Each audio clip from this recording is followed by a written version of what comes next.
Bismillahirrahmanirrahim. Assalamualaikum warahmatullahi wabarakatuh. Alhamdulillahilladzi unsila fihil Qur'an hudal linnas wa bayyinatin minal huda wal furqan.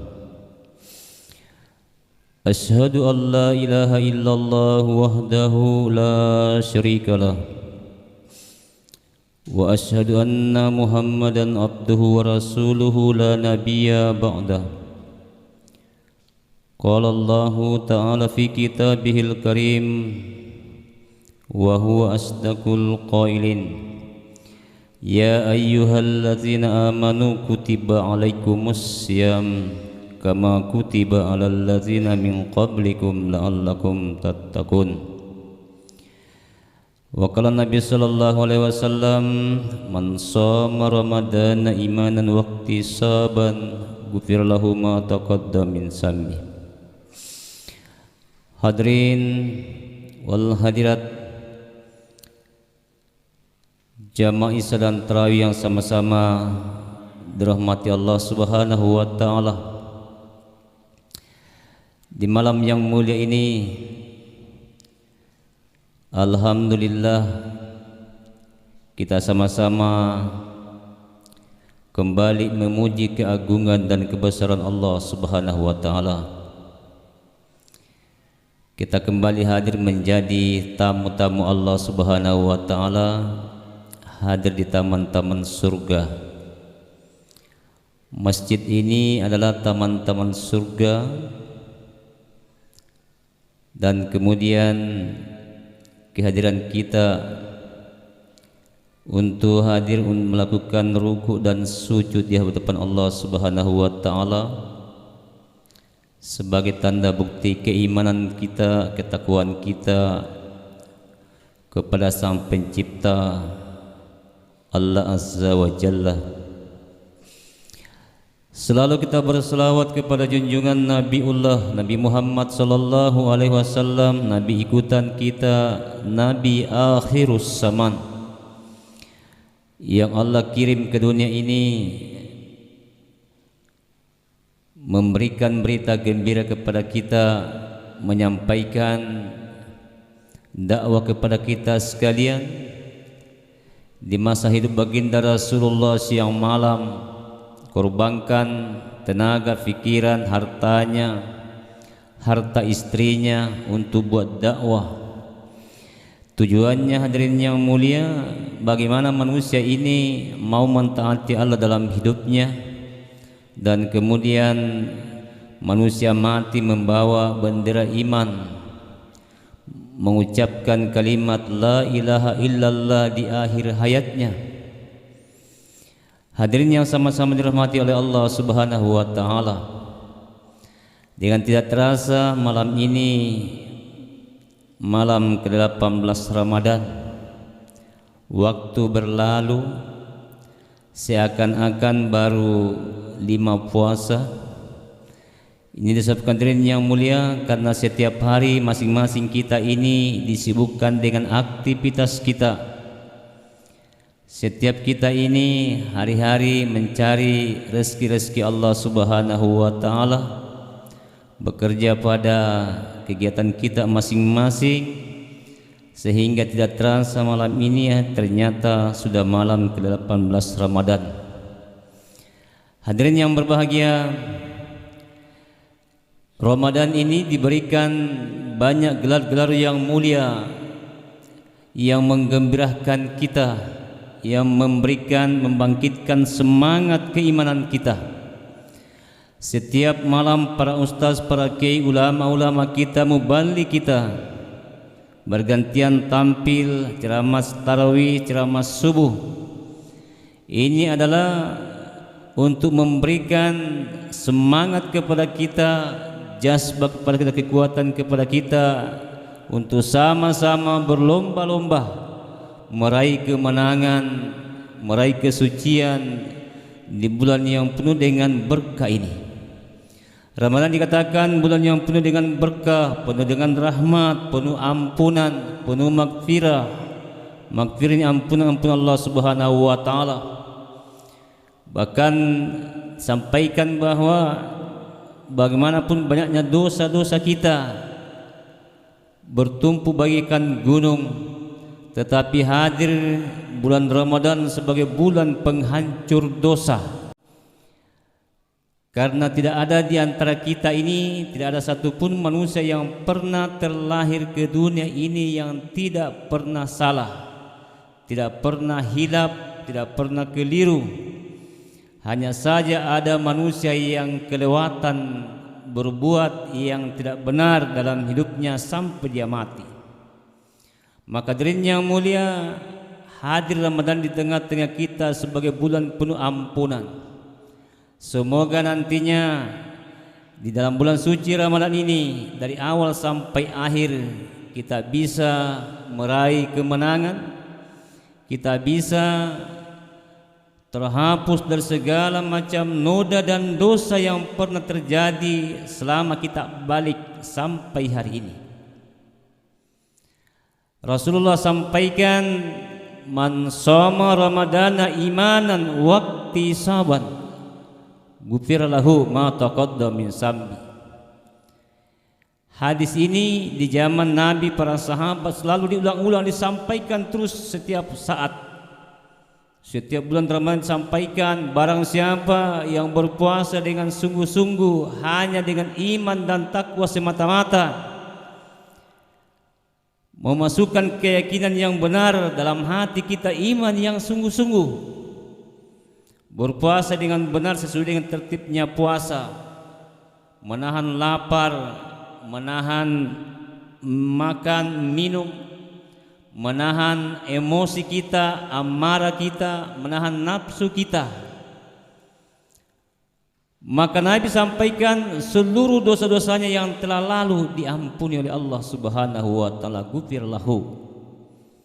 Maksudnya hadirin yang mulia, kita ini diminta, dituntut untuk merekam kembali, rekam jejak.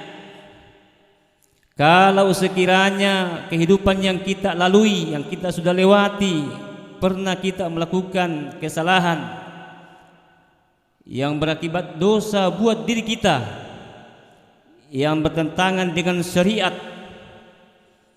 pernah kita melakukan pelanggaran hadirin yang mulia, dan kemudian kita tafakur, kita tunduk, kita ingat, kita rekam kembali, dan kemudian kita menyesal sejadi-jadinya, kita sesali perbuatan itu, tidak akan mengulang lagi. Ya Allah, umur saya sudah sekian, pada tahun sekian saya pernah melakukan ini.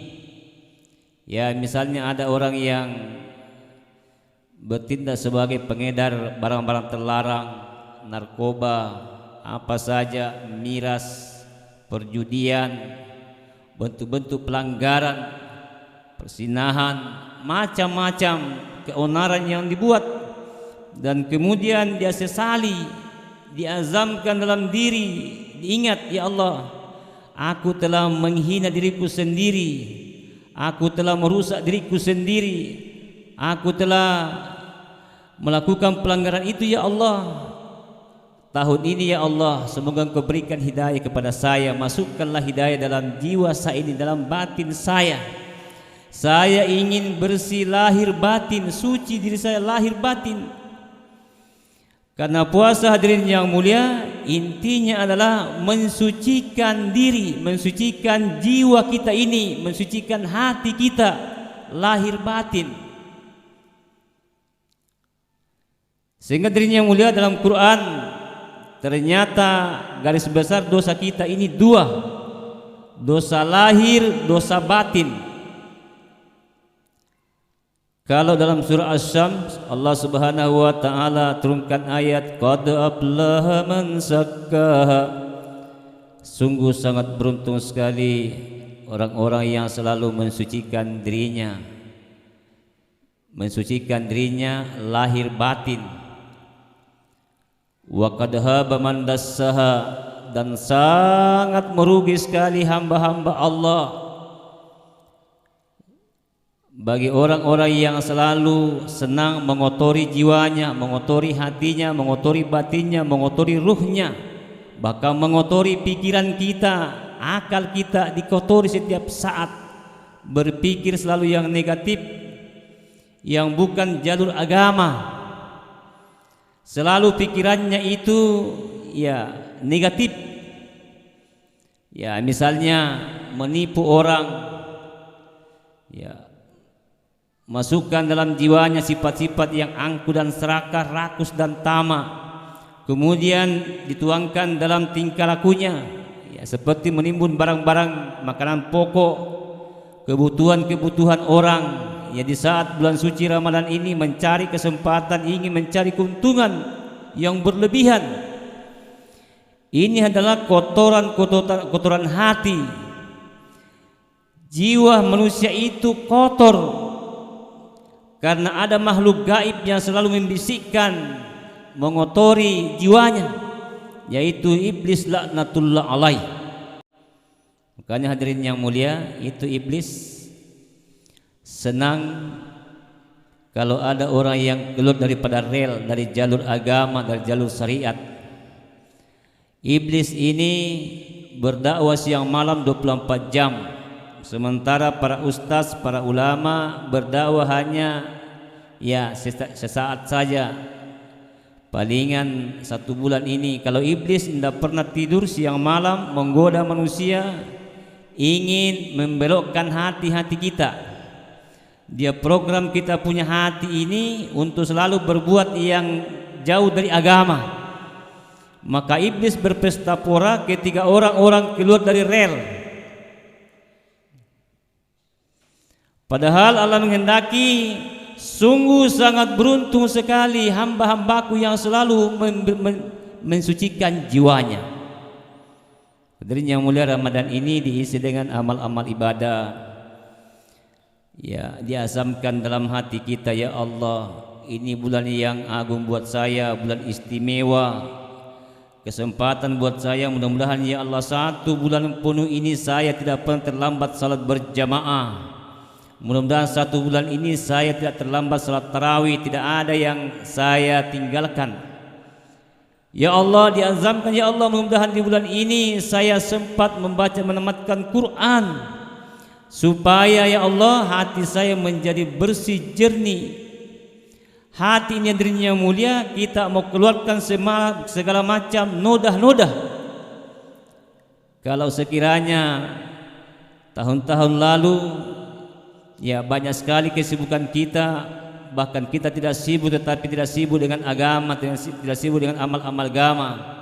Maka mudah-mudahan tahun ini hadirin yang mulia, kita gunakan momen Ramadan ini adalah bulan untuk mensucikan diri saya dari lahir dan batin.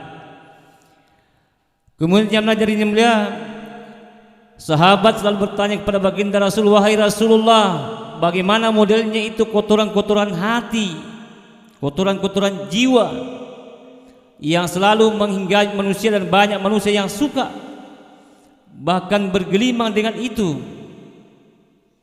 Nabi sampaikan, wahai sahabat, itu kotoran jiwa kamu, kotoran hati, kotoran pikiran kamu, akal kamu, ya tidak nampak gaib. Bagaimana gaibnya? Ya, karena dia bagian di dalam.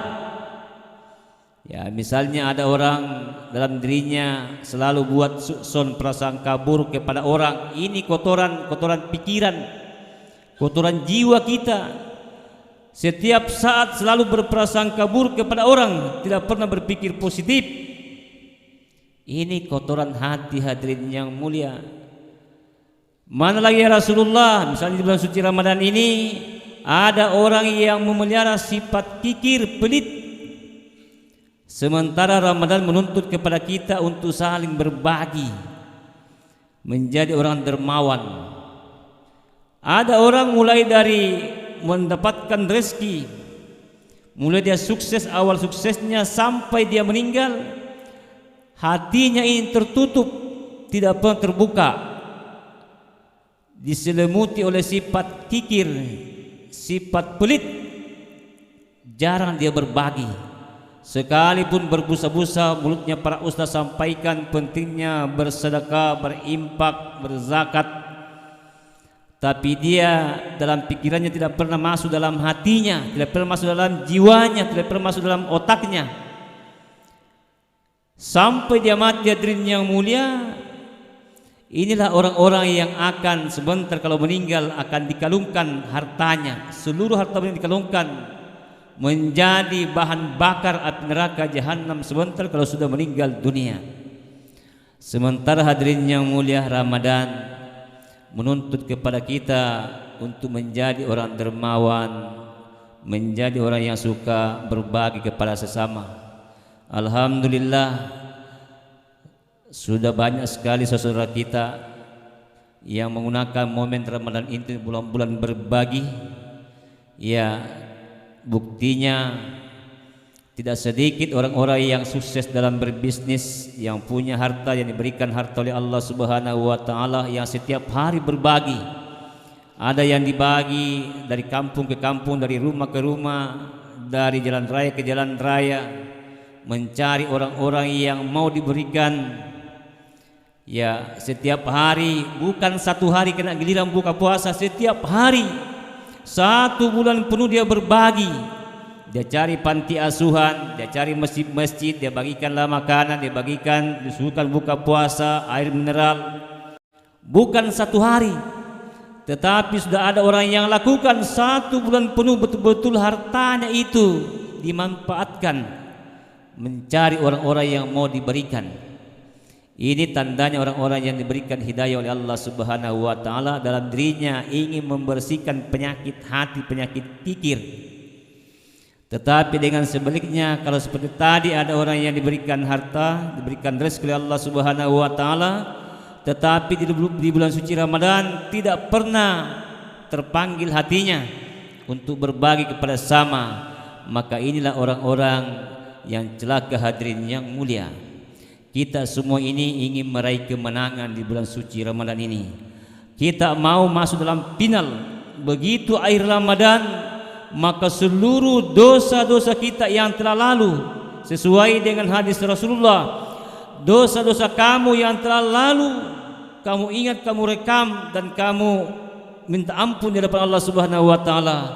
Allah akan berikan ampunan hadirin yang mulia. Tetapi kalau kita masih memelihara sifat-sifat yang menjadi penyakit hati, kikir, takabur, angkuh, sombong, macam-macam modelnya, ya, prasangka buruk, dan kemudian selalu ingin menuruti hawa nafsu, nafsu ammarah, setiap hari marah, sementara berpuasa, maka ini hadirin yang mulia, kita susah untuk meraih kemenangan di bulan yang penuh dengan rahmat ini. Hadirin yang sama-sama dirahmati oleh Allah Subhanahu wa taala, target kita dalam bulan suci Ramadan ini, karena bulan suci Ramadan punya keistimewaan yang luar biasa. Tadi malam nuzul Quran 17 Ramadan, malam turunnya Al-Quran. Ini memang dimaknai hadirin yang mulia menuntut kita bagaimana Al-Quran menjadi pedoman hidup kita, karena Al-Quran adalah hudal lil muttaqin, menjadi petunjuk bagi orang-orang yang beriman, yang muttaqin, dan kemudian menjadi pegangan hidup kita. Mudah-mudahan di bulan suci Ramadan ini kita mampu menamatkan minimal 1 kali hatam Quran.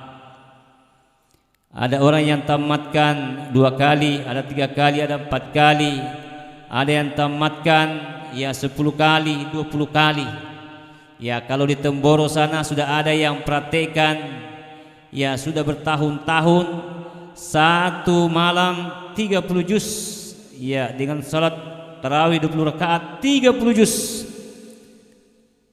dan diamalkan sudah bertahun-tahun, ditamatkan Quran dari awal habis Isya sampai subuh tamat 30 juz dalam salat tarawih.